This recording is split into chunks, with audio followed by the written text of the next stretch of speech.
నమస్తే welcome to SHC channel. ఇప్పుడు headline చూద్దాం.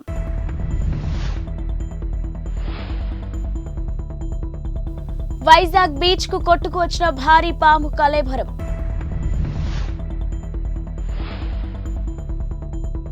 రంజీ ట్రోఫీ సెమీఫైనల్లో ముంబై జట్టుకు శ్రేయస్ ఎంపిక.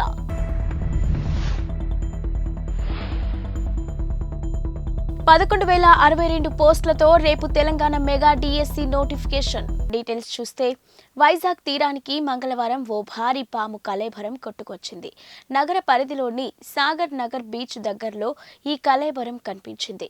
సముద్రంలో అరుదుగా కనిపించే ఈ పామును నల్లపాముగా వ్యవహరిస్తారని మత్స్యశాఖ అధికారులు తెలిపారు. మత్స్యకారుల వలలకు చిక్కిన పామును తిరిగి సముద్రంలో విడిచిపెట్టే క్రమంలో ఇది చనిపోయి ఉంటుందని చెప్పారు. వలలో చిక్కుకోవడంతో భయాందోళనకు గురై ఈ పాములు చనిపోతాయని వివరించారు. ఈ భారీ పాము కళేబరాన్ని చూసేందుకు చుట్టుపక్కల వారు గుడ్లవానిపాలెం అమ్మవార్ల ఆలయాల తీరానికి పెద్ద సంఖ్యలో చేరుకున్నారు. ఫోటోలు తీసి సోషల్ మీడియాలో పోస్ట్ చేయడంతో అవి కాస్త వైరల్గా మారాయి. ఇండియన్ ప్రీమియర్ లీగ్ IPL పై ఆసక్తితో దేశవాళీ మ్యాచ్ల విషయంలో నిర్లక్ష్యం వహిస్తున్నారని BCCI భావిస్తుంది.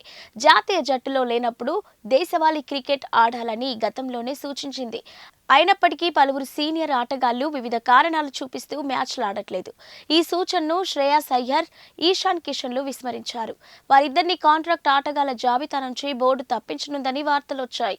దీంతో పాటు ఖచ్చితంగా దేశవాళీ మ్యాచ్లు ఆడేలా నిబంధన తీసుకురావడంతో పాటు ఫస్ట్ క్లాస్ క్రికెట్ ఆడిన వారికి నగదు ప్రోత్సాహకం ఇచ్చేందుకు ప్రణాళికలు రూపొందిస్తున్నట్లు సమాచారం. ఈ నేపథ్యంలోనే BCCI హెచ్చరికతో ఆటగాళ్లు దారికి వస్తున్నారు. వెన్నుగాయం కారణంగా Ranji trophy quarter final match కు దూరమైన శ్రేయస్ అయ్యర్ తాజాగా సెమీఫైనల్ మ్యాచ్ ఆడనున్నారు. శ్రేయస్ ను ముంబై జట్టు ఎంపిక చేశారు. తెలంగాణలోని రేవంత్ రెడ్డి ప్రభుత్వం మెగా DSCకి నోటిఫికేషన్ విడుదల చేయబోతుంది. మొత్తం 11,062 ఉపాధ్యాయుల పోస్టులను రాష్ట్ర ప్రభుత్వం భర్తీ చేయనుంది. దీనికి సంబంధించిన నోటిఫికేషన్ రేపు విడుదలయ్యే అవకాశం ఉంది.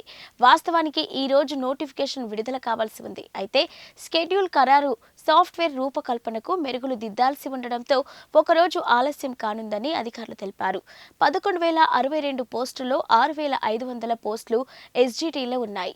ఇక DSC పై నిరుద్యోగులు భారీగా ఆశలు పెట్టుకున్నారు. ఇప్పటికే దాదాపు 4 లక్షల మంది ఉపాధ్యాయ అర్హత పరీక్షకు ఉత్తీర్ణులయ్యారు. వీళ్ళంతా DSC కోసం ఎదురు చూస్తున్నారు. మరోవైపు DSC ప్రక్రియలో ఎక్కడా ఎలాంటి సమస్య తలెత్తకుండా అధికారులు అన్ని జాగ్రత్తలు తీసుకుంటున్నారు. ఇందులో భాగంగా సాఫ్ట్వేర్ రూపకల్పనపై అధికారులు మరింత దృష్టి సారించారు. ముంబైలోని ప్రముఖ క్యాన్సర్ పరిశోధన చికిత్సా సంస్థ టాటా ఇన్స్టిట్యూట్ ఆఫ్ కీలకమైన ప్రకటన చేసింది. ఇక క్యాన్సర్ రెండవసారి రాకుండా నిరోధించే చికిత్సను విజయవంతంగా కనుగొన్నామని వెల్లడించింది. ఈ మేరకు ఒక టాబ్లెట్ ను అభివృద్ధి చేశామని పరిశోధనా బృందంలో భాగమైన Tata memorial hospital senior cancer surgeon doctor Rajendra Badwe తెలిపారు. ఇక టాబ్లెట్ విలువ కేవలం ₹100 అని తెలిపారు. ఈ చికిత్స కోసం ఇన్స్టిట్యూట్ పరిశోధకులు, వైద్యులు దాదాపు 10 ఏళ్లు కృషి చేశారని వెల్లడించారు. పరిశోధకులు అభివృద్ధి చేసిన టాబ్లెట్ రోగులలో రెండవసారి క్యాన్సర్ రాకుండా నివారిస్తుందని పేర్కొన్నారు. రేడియేషన్, కీమోథెరపీ వంటి చికిత్సల దుష్ప్రభావాలను కూడా 50% మేర తగ్గించే సామర్థ్యం ఉన్న ఈ టాబ్లెట్ ఉందని ఇక డాక్టర్ రాజేంద్ర బద్వే వివరించారు. ఈ పరిశోధన కోసం పరిశోధకులు ఎలుకలలో మానవ క్యాన్సర్ కణాలను ప్రవేశపెట్టారు. దాంతో క్యాన్సర్ కణితి ఏర్పడింది. ఆ తర్వాత ఎలుకలకు రేడియేషన్ థెరపీ, కీమోథెరపీ సర్జరీతో చికిత్స అందించారు. ఈ క్యాన్సర్ కణాలు చనిపోయి క్రోమాటిన్ కణాలు అని పిలిచే చిన్న ముక్కలుగా విడిపోయాయని గుర్తించారు. ఈ చిన్న కణాలు రక్తం ద్వారా శరీరంలోని ఇతర భాగాలకు ప్రయాణించే అవకాశం ఉంది. అయితే ఆరోగ్యకరమైన కణాలలోకి ప్రవేశిస్తే మళ్లీ క్యాన్సర్ వచ్చే అవకాశం ఉంది. వైసీపీకి షాక్. ఎంపీ మాగుంట శ్రీనివాసులు రెడ్డి రాజీనామా. ఇక ఏపీలో అధికార వైసీపీకి మరో భారీ షాక్ తగిలింది. పార్టీకి రాజీనామా చేస్తున్నట్టు ఒంగోలు ఎంపీ మాగుంట శ్రీనివాసులు రెడ్డి ప్రకటించారు.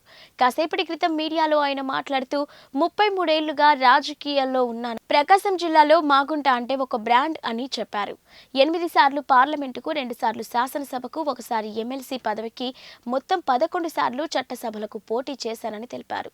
తమ కుటుంబానికి అహం లేదని, ఆత్మగౌరవం మాత్రమే ఉందని చెప్పారు. వైసీపీని వీడటం బాధాకరమే, అయినప్పటికీ తప్పడం లేదని అన్నారు. ఆత్మాభిమాన కాలాన్ని చంపుకోలేమని చెప్పారు. ఒంగోలు ఎంపీ బరిలో తన కుమారుడు మాగుంట రాఘవరెడ్డిని నిలపాలని నిర్ణయించామని తెలిపారు.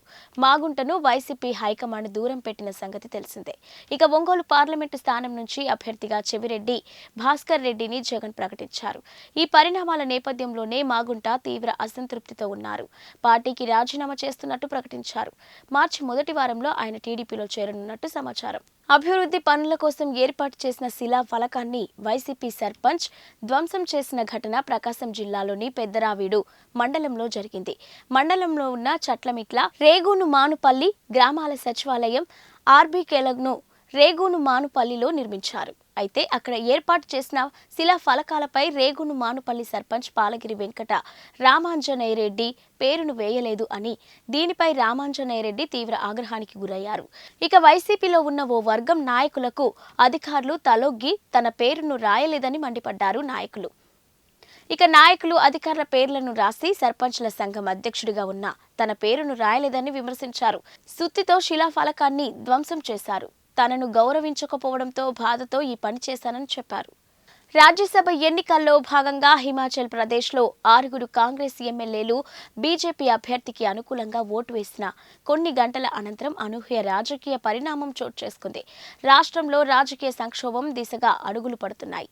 జైరాం ఠాకూర్ నేతృత్వంలోని బీజేపీ లెజిస్లేచర్ పార్టీ నేతలు రాష్ట్ర గవర్నర్ శివప్రతాప్ శుక్లాను ఉదయం కలిశారు. బడ్జెట్ ఆమోదం కోసం అసెంబ్లీలో ఓటింగ్ నిర్వహించాలని గవర్నర్ను కోరారు.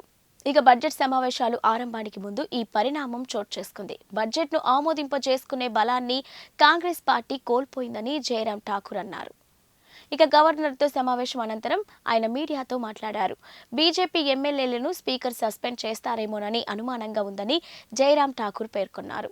ఏపీ అసెంబ్లీ లోక్సభ ఎన్నికల్లో పోటీ చేయనున్న అభ్యర్థుల ఎంపికపై ఏపీసీసీ దృష్టి పెట్టింది. ఇప్పటికే అధికార వైఎస్ఆర్సీపీ ఆయా నియోజకవర్గాల సమన్వయకర్తలను నియమించగా, విపక్ష టీడీపీ జనసేన కూటమి కొన్ని నియోజకవర్గాలకు అభ్యర్థులను ప్రకటించడంతో వీలైనంత త్వరగా అభ్యర్థులను ఖరారు చేయాలని కాంగ్రెస్ యోచిస్తుంది. రాష్ట్ర వ్యాప్తంగా కాంగ్రెస్ టికెట్ల కోసం వచ్చిన దరఖాస్తులను పరిశీలించేందుకు హస్తం పార్టీ సిద్ధమైంది. ఈ మేరకు ఏపీసీసీ అధ్యక్షురాలు వైఎస్ షర్మిల నేడు రేపు భేటీలు నిర్వహించనున్నారు. ఇక విజయవాడలోని ఆంధ్రరత్న భవన్లో దరఖాస్తుదారులతో సంప్రదింపులు జరపనున్నారు. ఢిల్లీ లిక్కర్ స్కామ్లో విచారణకు హాజరు కావాలని బీఆర్ఎస్ ఎమ్మెల్సీ కల్వకుంట్ల కవితకు ఈడీ నోటీసులు జారీ చేసిన సంగతి తెలిసిందే. ఈ నేపథ్యంలో ఈ నోటీసులను సవాలు చేస్తూ కవిత సుప్రీంకోర్టులో పిటిషన్ వేశారు. గత ఏడాది సుప్రీంకోర్టులో పిటిషన్ దాఖలు చేశారు. మహిళనైన తనను ఈడీ విచారణకు పిలవడంపై ఆమె అభ్యంతరం వ్యక్తం చేశారు. తనపై ఈడీ ముందస్తు చర్యలు తీసుకోకుండా ఆదేశాలు జారీ చేయాలని సుప్రీంకోర్టును ఆమె కోరారు. ఈ పిటిషన్పై సుప్రీంకోర్టు నేడు విచారణ జరపనుంది. ఇక జస్టిస్ బేలా త్రివేది, జస్టిస్ పంకజ్ మిట్టల్ ధర్మాసనం పిటిషన్ను విచారించనుంది. మరోవైపు ఇదే స్కామ్లో కవితకు సిఆర్పిఎస్ సెక్షన్ 40A కింద సిబిఐ నోటీసులు ఇచ్చిన సంగతి తెలిసిందే. ఈ కేసులో ఇప్పటివరకు సాక్షిగా ఉన్న కవితను సిబిఐ నిందితురాలిగా మార్చింది. దీంతో ఈ కేసులో కవితకు ఉచ్చు బిగిస్తుందనే ఊహాగానాలు ఎక్కువయ్యాయి. అయితే ముందే నిర్ణయించిన కార్యక్రమాల దృష్ట్యా విచారణకు హాజరు కాలేనని సిబిఐకి కవిత లేఖ రాశారు. గతంలో ఇచ్చిన సెక్షన్ 160 నోటీసుకు 41A నోటీస్ పూర్తి విరుద్ధంగా ఉందని లేఖలో ఆమె పేర్కొన్నారు. ఇది తన ప్రజాస్వామిక రాజ్యాంగ హక్కులకు భంగం కలిగిస్తుందని చెప్పుకొచ్చారు. Namibia cricketer John Nicol Loftie Eaton చరిత్ర సృష్టించాడు. కేవలం 33 బంతుల్లోనే సెంచరీ బాదాడు. దీంతో టీ20 ఫార్మాట్లో అత్యంత వేగంగా సెంచరీ నమోదు చేసిన ఆటగాడిగా జాన్ నికోల్ అవతరించారు. ఇక మంగళవారం నేపాల్తో జరిగిన మ్యాచ్లో ఈ రికార్డును నెలకొల్పాడు. అతడి ఇన్నింగ్స్లో 11 4లు 8 సిక్సర్లుగా ఉన్నాయి. మొత్తంగా 36 బంతుల్లో 101 పరుగులు చేశాడు. టీ20లో అంతకుముందు 34 బంతుల్లోనే సెంచరీ నమోదు చేసిన నేపాలీ ఆటగాడు కుషాల్ మల్లా కళ్ల ముందే జాన్ నికోల్ రికార్డును తిరగరాయడం గమనార్హం. ఇక 2023లో మల్లా కేవలం 34 బంతుల్లో శతకం బాదాడు. నెదర్లాండ్స్ కూడా ఆడుతున్న ట్రై సిరీస్లో భాగంగా ఈ మ్యాచ్ జరిగింది. కీర్తిపూర్లో Tribhuvan university international cricket ground వేదికగా జరిగిన ఈ మ్యాచ్లో జాన్ సెంచరీతో నమీబియా నిర్ణీత 20 ఓవర్లలో 206 పరుగులు చేయగలిగింది. కాగా లక్ష్య ఛేదనలో నేపాల్ విఫలమైంది. 18.5 ఓవర్లలో 186 పరుగులకు ఆ జట్టు ఆల్అౌట్ అయింది. ఇవి ఇప్పటివరకున్న బులెటిన్ అప్డేట్స్.